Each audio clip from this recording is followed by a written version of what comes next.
What's up, guys? Gun here. It is week 3 eve.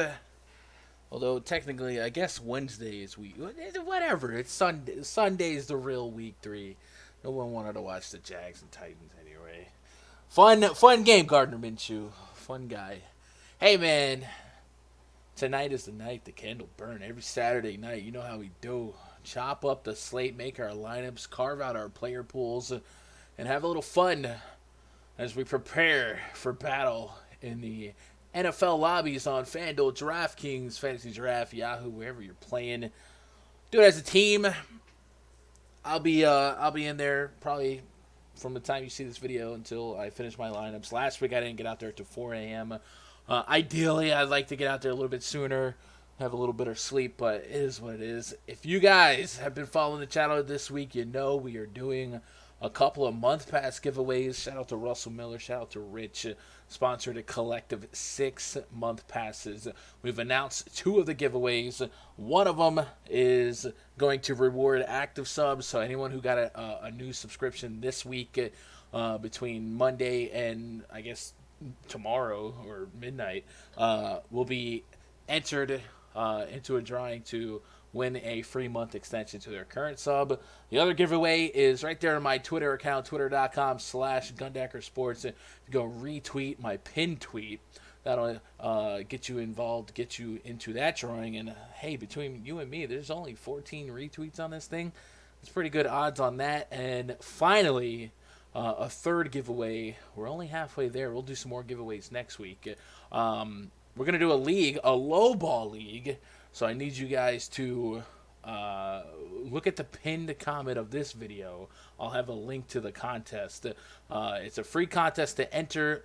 The rules are simple. You go in there and you use all of the salary, 50K. Don't be the guy that gets disqualified because you didn't listen to the rules. Use all of your salary, $50,000 DraftKings salary, and make a lineup of active players that are expected to play this week 3. And if you score the lowest amount of points, you win. And essentially, you win when you lose, right? So if you finish in last place of this contest and you follow the rules, you will win one of the month pass giveaways. So that's the third giveaway. Simple rules, man. A little fun. I thought about doing a contest where if you win the league, you get a month pass, but it's a little counterproductive, right? Because it shows us, hey, you don't need any help. You out here dominating. So we'll have a little fun with it. Low ball, score the lowest. Use every penny of your salary. You cannot leave $100 on the table. Use every penny, and you could win yourself a month pass. It's right now a $70 value. Will be a $100 value next month. So those are the 3 ways you can win a month pass. And then of course we're giving away $25 right here on this channel. Any video we uploaded this week, as long as you're a subscriber and you've liked the video, if you leave a comment on any video, that will be worth 1 entry into the $25 PayPal giveaway that we'll do Monday in the week 3 review video, or you can cash it in for a week pass. Whatever you want, man. We are having some fun. We're doing some giveaways. It's a fun time. So tomorrow's week 3. I definitely wanted to put up another video, kind of maybe get some thoughts out. I will be in the voice chat all night, so if you guys want in on that, just go to rundfs.com, get yourself a VIP pass, get in the Discord. But just kind of spitballing some stuff as we've seen ownerships and whatnot, guys, become trendy. First of all, looking at the injury report real quick, Falcons are going to be without their punter again, yeah. Colts linebacker Darius Leonard, concussion protocol. They're going to be without a defensive end. T.Y. Hilton is questionable with a quad. Marlon Mack questionable with a calf. Jonathan Williams questionable with a rib. We probably expect all those guys to play. Anything notable here? Jimmy Smith's going to be out again for the Ravens. That's huge. So the Ravens defense is banged up, and this is the game of the week essentially to get right or wrong. With the Ravens defense as banged up as it is against such an elite offense like the Chiefs, it definitely makes you more receptive to the idea of the Chiefs popping off. Something that's developing for this game is potential weather. And if weather is something that scares you from maybe a shootout happening, then be a little bit cognitive and follow the weather reports as kickoff comes, because there is developing rain concerns in this game.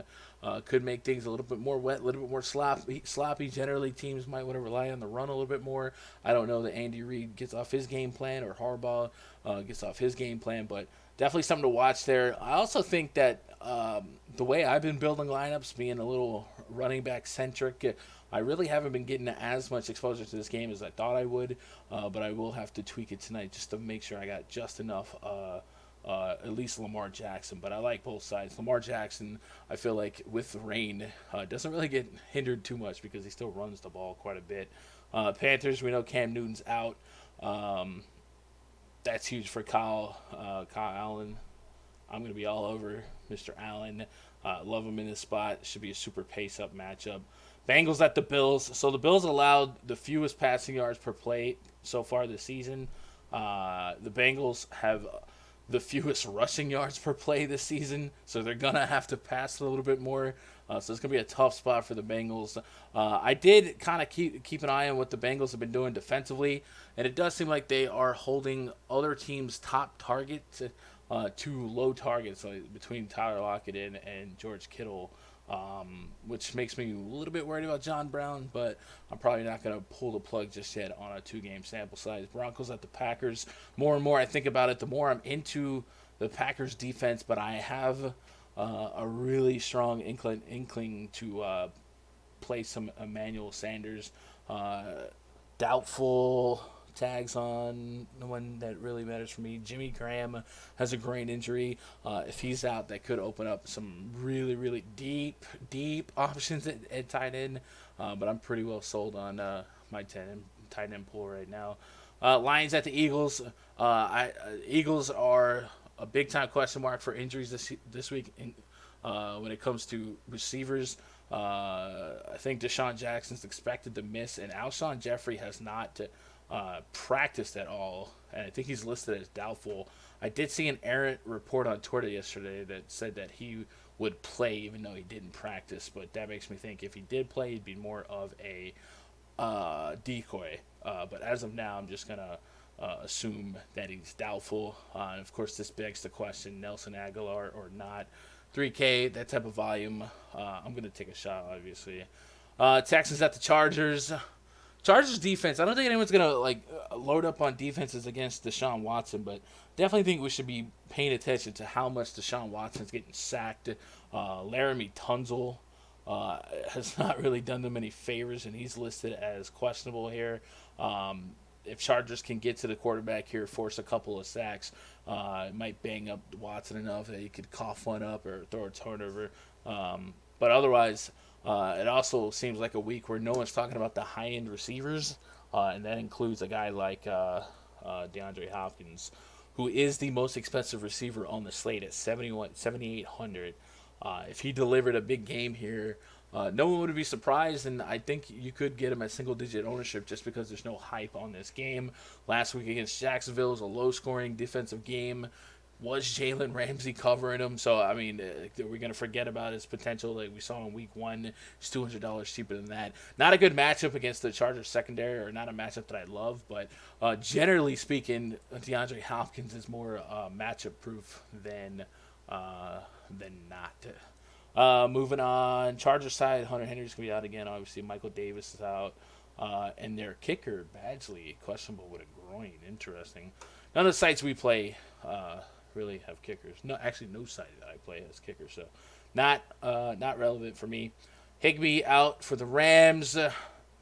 Aaron Donald questionable. That would be huge for the Browns.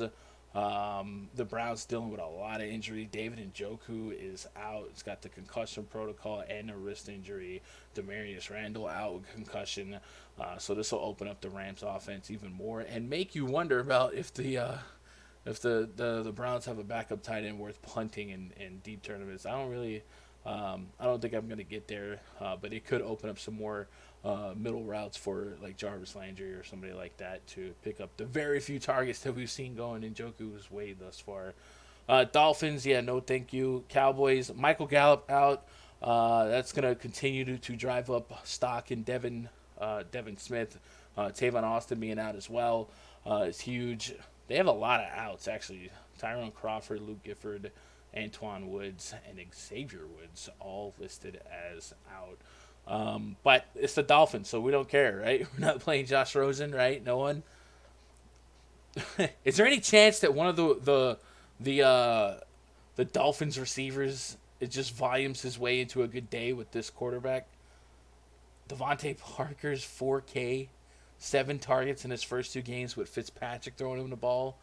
Could he just like 10 target his way into a PPR acceptable day at 4K? I feel like he could. I feel like he could. Might have to explore that a little bit more tonight.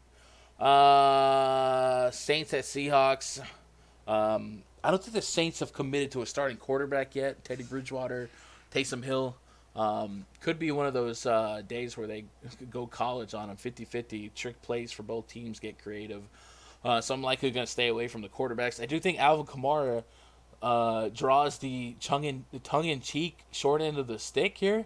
I think a lot of people are looking around Kamara and completely giving up on him after last week's performance. And it's not his fault. It was really the lack of targets that did him in, and they were really down, so he didn't get to run the ball as much. But could Kamara go from 40% owned last week to single-digit ownership this week? Is that a possibility? If it is, I think that's a solid tournament play here. If we can peg him at 9% owned, give me 18%. I'll double the fill on him there. Because I think people go to Barkley, go to Zeke, go to McCaffrey, go to Dalvin Cook, go to Ekeler. All these guys feel much safer, more warm and fuzzy, and here's Alvin Kamara right there in the middle. Seahawks, of course, like to run the ball as much as possible. So I understand why the field's against it. But hey, this is Alvin Kamara. Could be, or has been, a leader in fantasy points per touch. I'm not ready to give up on him just yet, and you gotta get a little fancy in tournaments. I definitely think Kamara could be somebody that they look at last week where they went wrong and correct it, and could they overcorrect it here, giving Kamara a lot more looks and a lot more targets. I think it's very, very, very possible. So give me some Kamara here. Giants at the Bucks. Saquon Barkley definitely in play for me. I think a lot of people are down on Evan Ingram after last week as well. New quarterback here, a more accurate quarterback likely. 8 and 14 targets his first 2 weeks. I think Ingram goes right back to high target game where he needs to be. I think his price at the tight end position, I think a lot of people either find a couple $100 to go get Zach Ertz, or if you're like me, you settle in on Greg Olsen, even though he's got that Q tag. He's under 4K in a high speed game out there in Arizona, so his ownership could be a little bit lower. I think Saquon will get the ownership that he deserves. On the Bucs side, let me talk about the Bucs for just a second, and let me talk about Mike Evans. I think everyone has jumped off the Mike Evans ship, and I just got to say, I think that's a mistake. I know he's cheaper than Chris Godwin this week. Just thinking out loud here, might might delete later. LOL, felt cute. 6,600 for Mike Evans here. Week 1, week 2. Week 1, 5 targets, having the flu against what we are finding out is not a bad defense in San Francisco. Some Richard Sherman action. In week 2, short week, Thursday Night Football, James Bradbury, one of the better corners in the league, who Evans hasn't really had great success against historically. I think his air yards are fine. If you really want to think out loud here, let's go airyards.com. And let's just go look up his air yards, huh? Is that okay? Can we do that? Can we think out loud? Think out loud. So I want to say that I still think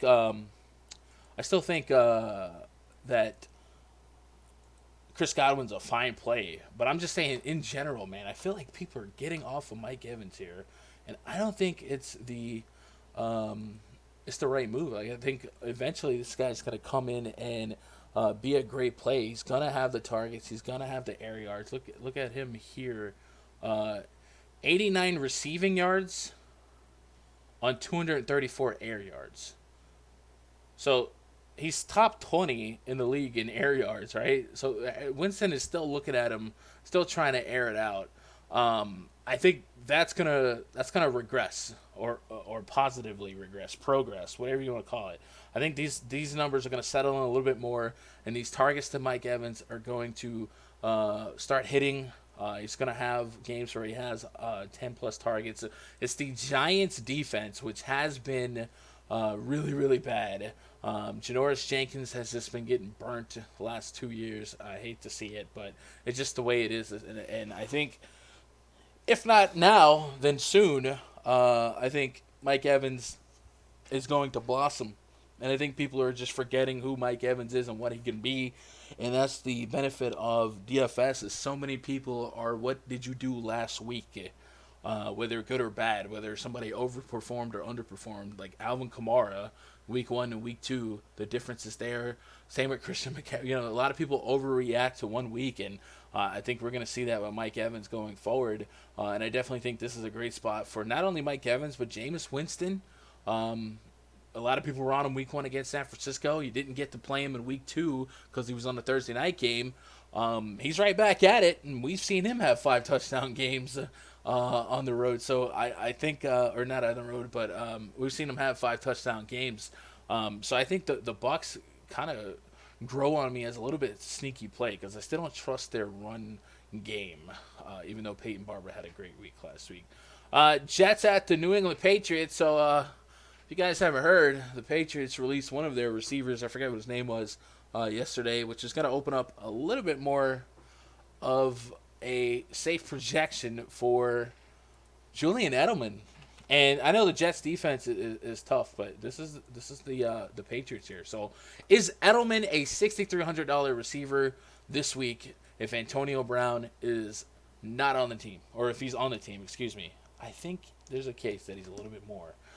So he went from 11 targets to 4 targets. That 4 targets came in a game where they force-fed Antonio Brown, who also ran plays out of the slot. I don't think that's going to be a problem this week. So Edelman gets his slot back, and we could go back to 10-plus targets, which could give him an opportunity at 100 yards and a touchdown. So 6,300 for Edelman.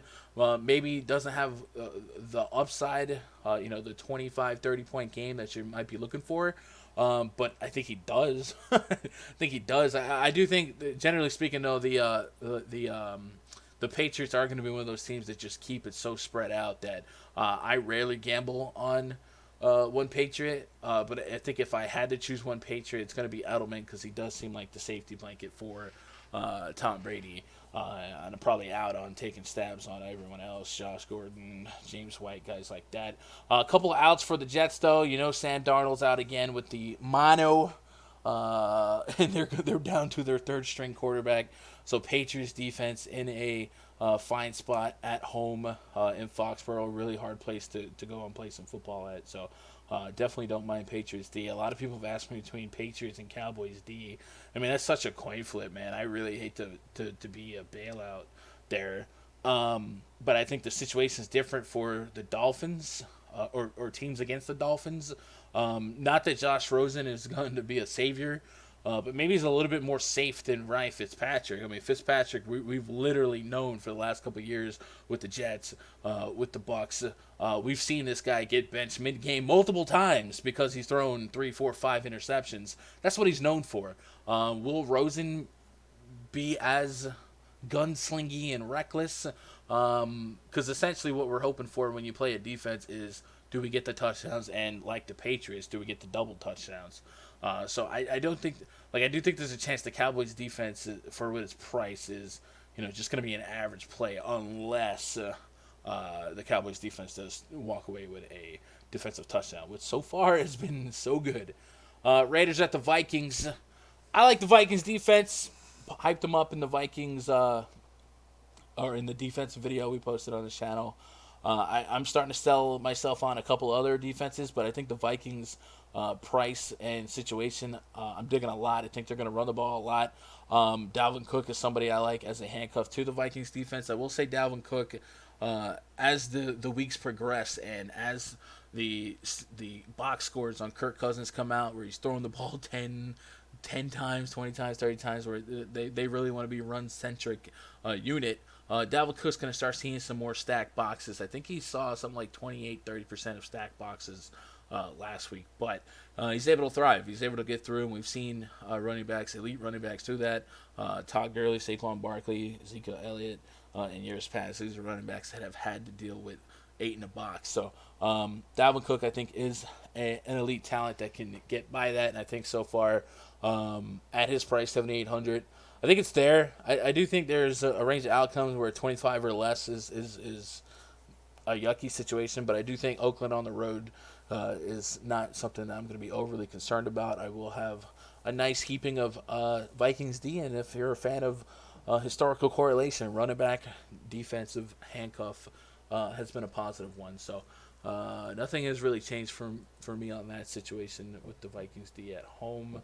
Cornerback Mackenzie Alexander out with the elbow.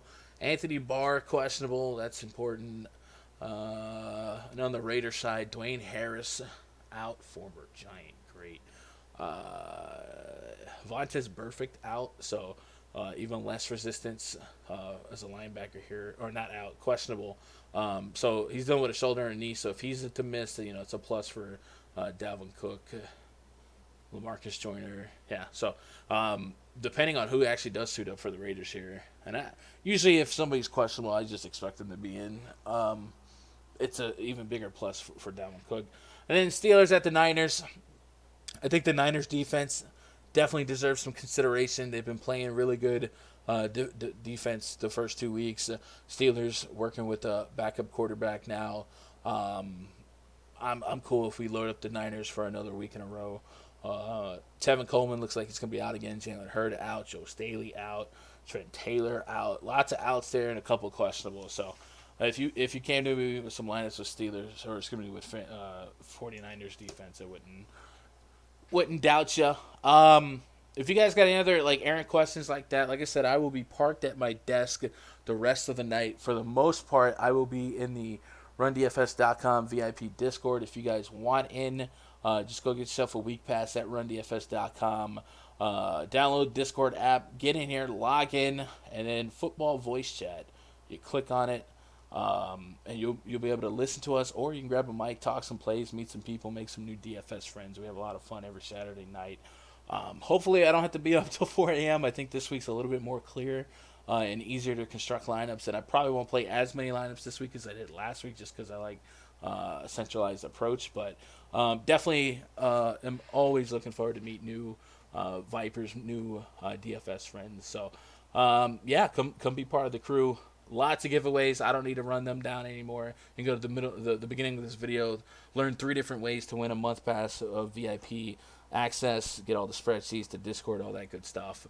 And yeah, hit me up on Twitter if you guys got any questions, comments, concerns. Twitter.com/GundackerSports. I'm going to go get ready for my lineups. I'm wishing you guys all the luck. I want to see you guys win lots and lots of money tomorrow. Definitely like when you guys send me screenshots or tell me in the week review videos how well you did. So I'm hoping for another positive week, man.